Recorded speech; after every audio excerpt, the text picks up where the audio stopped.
Test is an interactive tool you can use to create multiple choice exercises.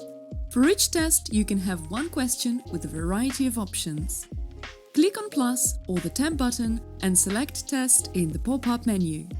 Write your question and then all different options. Tick all the options that are correct for the question. In student mode, the student chooses the options they think are correct and click on Check. The student's answers will be highlighted in bold. Correct answers will have a green tick to them. Wrong options will be marked by a red cross.